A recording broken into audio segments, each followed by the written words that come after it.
नमस्कार। वैदिक एस्ट्रो केंद्र में आपका हार्दिक स्वागत है। साथियों, आज हम आपसे जो बात करने जा रहे हैं ये चर्चा हमारी धनतेरस को लेकर के है, क्योंकि इस महीने अक्टूबर के महीने में हमारे वर्ष के जो सबसे बड़े और महत्वपूर्ण पर्व हैं हिंदुओं के, वो आ रहे हैं। तो इसीलिए अब हमारा ये बन जाता है कि आपके साथ हम चर्चा करें। तो सबसे पहले आज हम इस कार्यक्रम में जो आपसे बात करने जा रहे हैं वो धनतेरस को लेकर के है। अब ये धनतेरस जब आती है तो दीपावली पर्व पे ही आती है, और जैसा कि आप भी जानते हैं, सब जानते हैं कि दीपावली का जो पर्व होता है साथियों, ये 5 पर्वों को मिलाकर के बना है। धनतेरस, नरका चौदस यानी कि छोटी दीपावली, बड़ी दीपावली जिसको दीपावली के नाम से जानते हैं, फिर गोवर्धन और अंत में भाई दूज। तो ये 5 पर्वों को मिलाकर के दीपावली पर्व बनता है। सबसे पहले धनतेरस। धनतेरस का भी अपने आप में एक बहुत विशेष महत्व है। बहुत लोग तो पूरे पूरे वर्ष इस बात का इंतजार करते हैं, जिन्होंने वाहन खरीदना है या जिन्होंने कुछ और चीज़ खरीदनी है, कि भाई धनतेरस वाले ही दिन हम लेंगे ये चीज़। तो इसीलिए अलग से वीडियो हम आपके लिए लेकर आ रहे हैं धनतेरस को लेकर के। इसमें पूजा की विधि, पूजा का वो सही मुहूर्त जिसमें पूजा आप करें धनतेरस के दिन, कैसे करें, ये सारी बातें हम आपको बहुत संक्षेप में करने वाले हैं।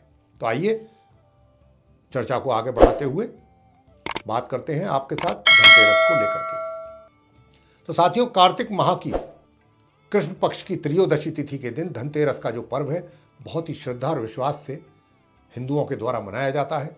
और जो हमारे धन्वंतरी देवता हैं उनके अलावा इस दिन माँ देवी लक्ष्मी जी और धन के देवता कुबेर के पूजन की भी परंपरा है।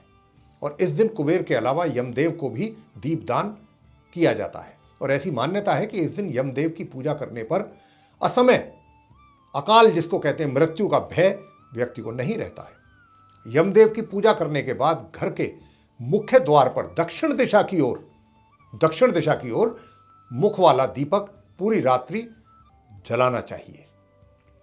और इस दीपक में कुछ पैसा, सिक्का, 1 रुपये का सिक्का, 2 रुपये का सिक्का और कौड़ी मार्केट में मिल जाती हैं, 1 या 2 कौड़ी उसमें आप डाल सकते हैं, जितनी भी गुंजाइश है उसमें दीपक में।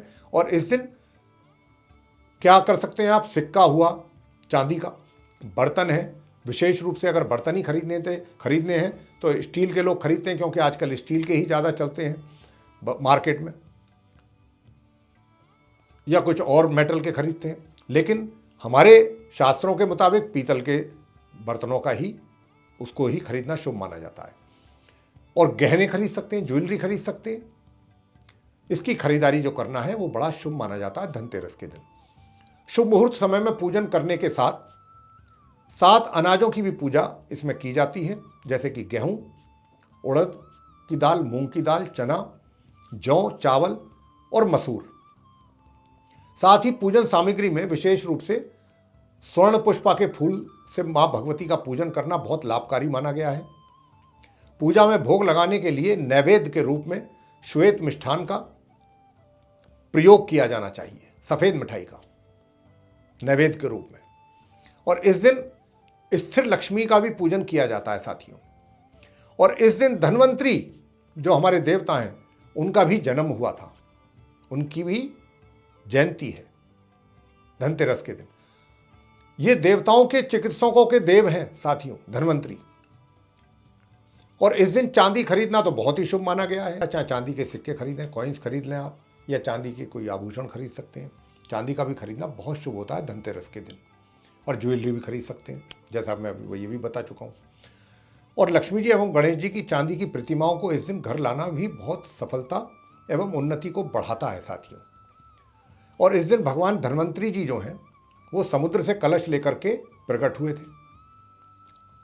और इसीलिए इस दिन बर्तनों की भी खरीदारी की जाती है, क्योंकि वो कलश लेकर के प्रकट हुए थे। और इस दिन सूखे धनिये के बीज खरीदकर घर में रखना भी परिवार की धन संपदा में वृद्धि करता है। और दीपावली के दिन इन बीजों को खेतों में, अगर किसान लोग हैं आप में से जो दर्शक, अगर आप खेतों में लगाएंगे तो बहुत ही शुभ। धनतेरस का जो पूजन है वो कैसे करना चाहिए? तो देखिए, धनतेरस की पूजा जो है शुभ मुहूर्त में करनी चाहिए हमेशा। सबसे पहले 13 दीपक जला लें और तिजोरी में अपने घर की जहाँ पर भी आप अपना पैसा रखते हैं, मैं उसी की बात कर रहा हूँ, चाहे लॉकर है, तिजोरी है, जो भी जगह है, अलमीरा है, उसमें कुबेर यंत्र की स्थापना करें। सबसे पहले तो कुबेर यंत्र लेकर के आएँ, वो उसकी स्थापना करनी है आपने, और फिर उसका पूजन करना है। 13 दीपक अलग मैंने बताया जो जलाने हैं, और धूप दीप नैवेद्य से पूजन करें और इस मंत्र का जाप करें।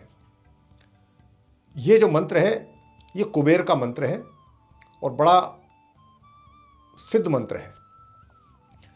मंत्र इस प्रकार है, हम उच्चारण करके आपको बता देते हैं। यक्षाय कुबेराय वैश्रणवाय धन धान्य अधिपताय धन धान्य समृद्धि में देहि दाप्य स्वाहा। एक बार फिर दोबारा से उच्चारण कर देते हैं आपकी आसानी के लिए। यक्षाय कुबेराय वैश्रमणाय धन धान्य अधिपताय धन धान्य समृद्धि में देहि दाप्य स्वाहा। ये हुआ मंत्र। धनतेरस का जो पूजा है उसका जो मुहूर्त है वो प्रदोष काल में करना चाहिए पूजा। तो अब प्रदोष काल में दीपदान, जैसा मैंने 13 दीपक की बात करी थी, वो दीपदान करना होता है इस दिन, एवं लक्ष्मी पूजन भी किया जाता है इस दिन भी, वो शुभ माना जाता है। और सूर्यास्त के बाद के जो 2 घंटे 24 मिनट हैं वो प्रदोष काल का समय कहलाता है। तो इस बार जो है साथियों, पहले तो मैं आपको ये बता दूं कि ये धनतेरस का जो त्यौहार है ये 23 अक्टूबर को है, 23 अक्टूबर के दिन है, और 2022 दिनांक 23 अक्टूबर।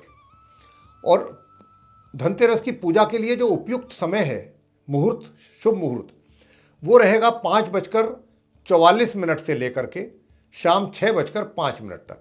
मात्र 21 मिनट की अवधि है ये पूजा की, जब आपको पूजा करना है धनतेरस का, दीपदान करना है 13 दीपकों का, और जो मैंने पूजा करने का तरीका भी बताया कैसे कैसे करना है वो करना है। और प्रदोष काल का समय इस दिन होगा शाम 5:44 से लेकर के रात्रि 8:16 तक। इसी बीच में ये शुभ मुहूर्त है पूजा का। और पूजा के स्थान पर कैसे करना है आपने? पूजा के स्थान पर उत्तर दिशा की ओर भगवान कुबेर और धन्वंतरी जी की मूर्ति स्थापित करें, उनकी पूजा करें मंत्रों के उच्चारण के साथ, और इनके साथ माता लक्ष्मी जी और भगवान श्री गणेश जी यानी गणपति जी की भी आपको पूजा करनी है। और ऐसी मान्यता भी है कि कुबेर को सफ़ेद मिठाई और धन्वंतरी जी को पीली मिठाई बहुत अधिक प्रिय है, तो आप उसी हिसाब से उनका भोग लगाएं मिठाई का। और पूजा में आपने क्या और अर्पित करना है प्रभु के श्री चरणों में? फूल हैं, फल हैं, चावल हैं, अक्षत, रोली, चंदन, धूप व दीप। दीप तो हमने आपको बताए, 13 दीप अलग और बाकी 1 दीप प्रभु के सामने, उनके श्री चरणों के सामने। तो ये इस प्रकार आपने पूजन इतनी चीज़ों से करना है। और वैसे तो देखिए साथियों, आज के दिन जो है वो हनुमान जयंती भी होती है। यूँ तो देखिए शास्त्रों में हमारे हनुमान जयंती की कोई ऐसा कोई तिथि नहीं है, जानकारी तिथि की, कि जो बिल्कुल सही तिथि की जानकारी नहीं है शास्त्रों के अनुसार। तो इसीलिए हनुमान जी की जयंती भी वर्ष में 2 बार मनाई जाती है। तो एक तो मनाई जाती है वो चैत्र के महीने में पूर्णिमा के दिन, और दूसरी मनाई जाती है धनतेरस के दिन, त्रयोदशी तिथि को, कार्तिक माह में। तो हनुमान जयंती भी है, तो आप उनकी भी पूजा अर्चना जरूर करें अपनी अपनी श्रद्धा अनुसार। तो मेरे प्रिय साथियों, ये था धनतेरस का जो पर्व आएगा। दीपावली पर्व से पहले सबसे पहले धनतेरस होती है, जैसा मैं कह चुका हूँ। और धनतेरस को आपने किस रूप में और कैसे मनाना है, कैसे पूजा करनी है, क्या पूजा की विधि है, क्या उसका मुहूर्त है, इसकी सबकी चर्चा मैंने अभी अपने इसमें किया है वीडियो में। और ये चर्चा आपको पसंद आई होगी धनतेरस को लेकर के। और यदि आपको पसंद आई है तो आप इसको लाइक करना ना भूलें, चैनल को भी सब्सक्राइब जरूर कर लें, अधिक से अधिक मात्रा में इस वीडियो को शेयर करें ताकि दूसरे भी लोग इसकी जानकारी का लाभ उनको मिल सके। और यदि आप चाहते हैं कि हमारे आने वाले दिनों में जो भी वीडियोस बनेंगे उनकी सबकी नोटिफिकेशन सर्वे सारे वीडियोस समय रहते सीधे आप तक पहुँचें, तो फिर जो आप बेल आइकन देख रहे हैं इसको ज़रूर पुश करें। इसी के साथ बहुत बहुत धन्यवाद। जय माता दी।